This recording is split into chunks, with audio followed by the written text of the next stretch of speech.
Bismillahirrahmanirrahim. Assalamualaikum warahmatullahi wabarakatuh dan salam sejahtera. Nama saya Muhammad Syahar bin Harun, bekerja sebagai pensyarah di Kolej Komuniti Sungai Petani Kedah, memegang jawatan sebagai ketua program servis kenderaan ringan iaitu automotif. Selain daripada memegang jawatan sebagai ketua program, saya juga adalah pensyarah di servis kenderaan ringan, mengajar subjek sistem selenggara gantungan.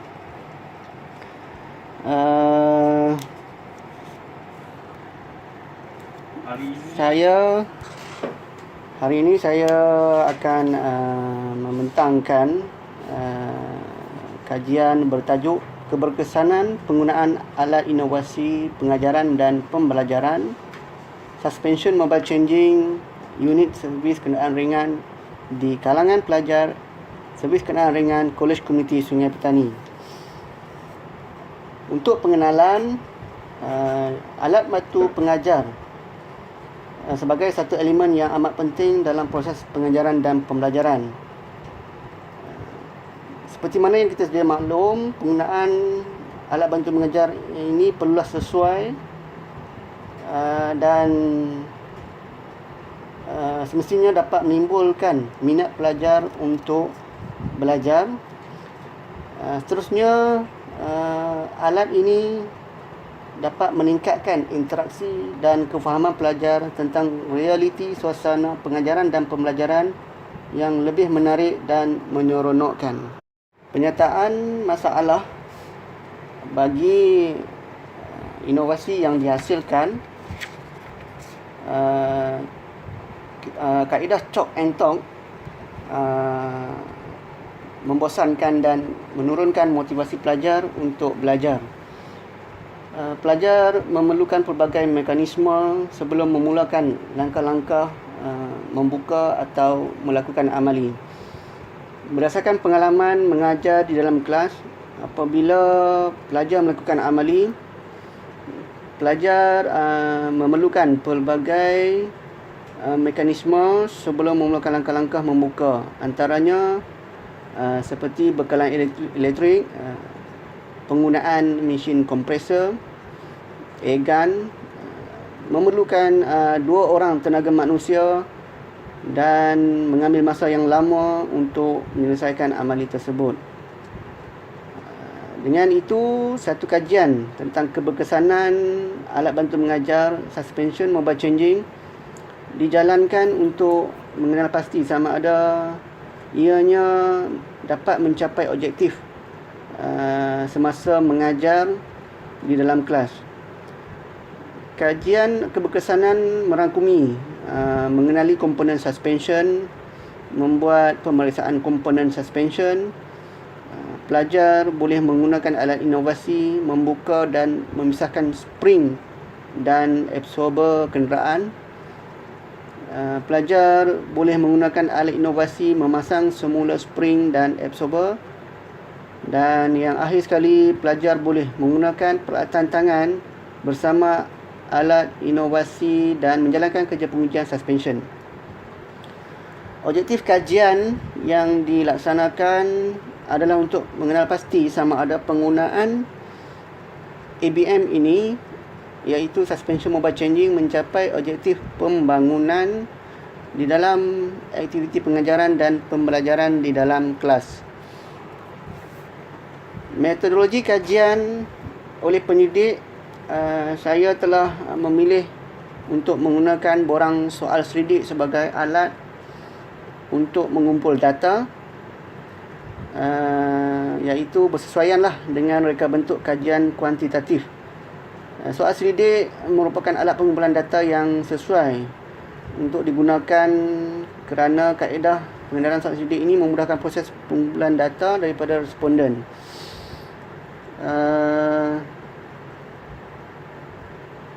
Pendidik telah mengenal pasti 16 orang responden untuk menjawab soal selidik ini, dan data sebelum dan selepas menggunakan suspension mobile changing ini diambil setelah pelajar menjawab ke semua soal sidik yang dikemukakan.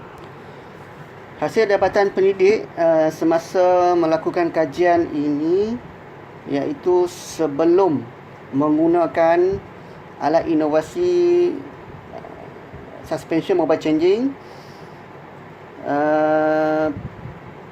iaitu penyidik mendapati responden tidak mengenali komponen suspension. Hasil dapatan penyidik terhadap kajian yang dilakukan, penyidik telah membuat analisis terhadap borang soal sidik sebelum menggunakan alat inovasi.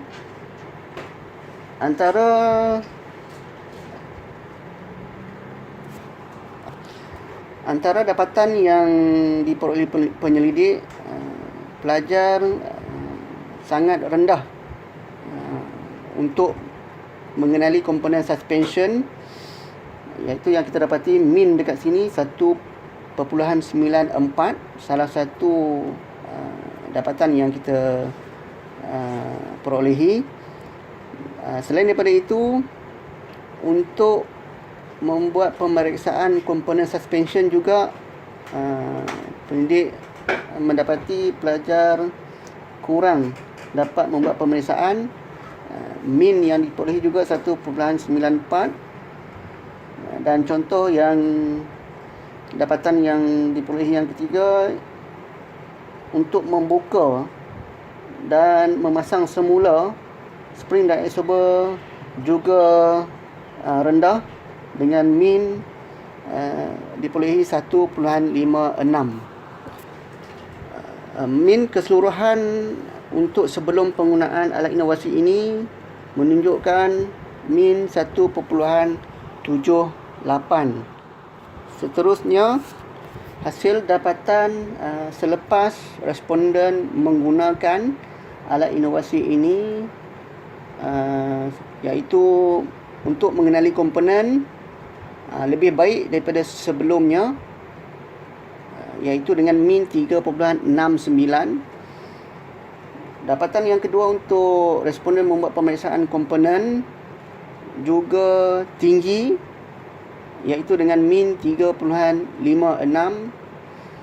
Dan yang paling penting, dapatan yang paling penting, iaitu responden dapat membuka dan memasang spring dan absorber yang sangat tinggi, iaitu 3.88.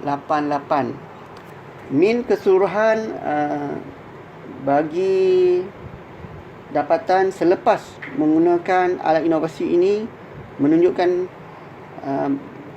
min yang tinggi, iaitu 3.73 berbanding dengan min sebelum, iaitu 1.78.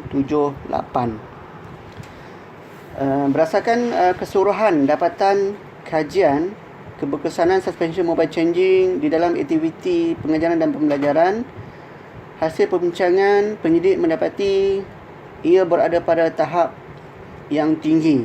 Ini bermaksud penggunaan suspension mobile changing oleh pensyarah memberi kesan terhadap ingatan kepada pelajar tentang amali selenggara sistem gantungan. Ia juga menunjukkan berlakunya perubahan kepada pelajar sebelum dan selepas menggunakan alat inovasi suspension mobile changing. Oleh yang demikian, dengan adanya alat bantu mengajar suspension mobile changing ini, oleh pensyarah di dalam penerangan sesuatu komponen, pelajar dapat memahami dengan jelas dan yakin dan dapat melakukan amali dengan sendiri tanpa perlu banyak bimbingan daripada pensyarah serta penggunaan tools yang banyak, serta dapat menyematkan penggunaan elektrik semasa pengajaran dan pembelajaran. Pendidik mengharapkan kajian ini dapat memberi manfaat kepada pihak pensyarah, terutamanya pensyarah servis kenderaan ringan, untuk meningkatkan lagi kefahaman pelajar di dalam mempelajari selenggara sistem gantungan dan mewujudkan aktiviti pengajaran dan pembelajaran yang lebih menarik dan menyeronokkan. Sekian pembincangan saya secara virtual. Saya sudahi dengan wabillahi taufiq hidayah. Assalamualaikum warahmatullahi wabarakatuh, dan salam sejahtera. Terima kasih.